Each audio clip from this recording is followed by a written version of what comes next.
అక్రమ సంపాదనే పరమావధిగా కొంతమంది దూసుకుపోతున్నారు. ఆ రంగంలో దొరికితే దొంగ, దొరక్కపోతే దొరల్లా చలామణి అయిపోతున్నారు. వైట్ కాలర్ నేరగాళ్లు. కోతుల జాతుల్లో అంతరించిపోతున్న ఓ తెగకు సంబంధించిన ఎల్హోస్ట్ మంకీస్ను అక్రమంగా తరలిస్తున్న ముఠాను శ్రీకాకుళం జిల్లా కాశీబుగ్గ రేంజ్ అటవీ శాఖాధికారులు వారి గుట్టును రట్టు చేశారు. ఈ మేరకు రేంజర్ మురళీకృష్ణ శుక్రవారం మీడియా సమావేశాన్ని నిర్వహించి పలు వివరాలను వెల్లడించారు. ఇచ్చాపురం సమీపంలోని పురుషోత్తపురం చెక్పోస్ట్ వద్ద తనిఖీలు నిర్వహిస్తున్న క్రమంలో సౌత్ ఆఫ్రికాలోని ఉగాండా పర్వతాల్లో సంచరించే ఎల్హోస్ట్ మంకీస్ను కలకత్తా నుంచి చెన్నైకి కారులో తరలిస్తుండగా పట్టుకున్నట్లు ఆయన చెప్పారు. ఈ ఘటనలో కలకత్తాకు చెందిన సౌరవ్ మండల్, ముఖేష్ రామ్, ధనుంజయ్ సింగ్ అనే 3 వ్యక్తులను అరెస్టు చేసి ఆ కోతులను స్వాధీనం చేసుకున్నట్లు స్పష్టం చేశారు. నిందితులను ఇచ్చాపురం కోర్టులో హాజరుపరచగా వారికి 14 రోజులు రిమాండ్ విధించినట్లు వెల్లడించారు.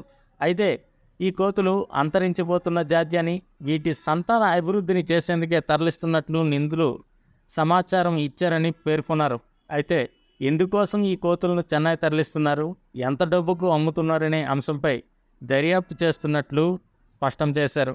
మౌంటైన్ మంకీని, తర్వాత సన్టైల్డ్ మంకీని, అది రకరకాల పేర్లతో పిలుస్తారు.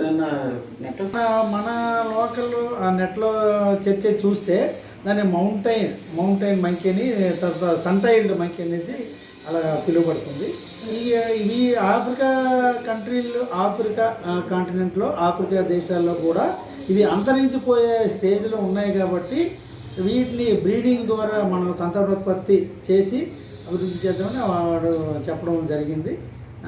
దీనికి సంబంధిత పేపర్స్ లేవు కాబట్టి అది అన్అఫిషియల్గా ట్రాన్స్పోర్ట్ జరుగుతుంది కాబట్టి చెక్ పోస్ట్ వల్ల సీజ్ చేయడం జరిగింది. పట్టుబడిన మంకీలు ప్రజెంట్ అయితే మన కస్టడీలో ఉన్నాయి.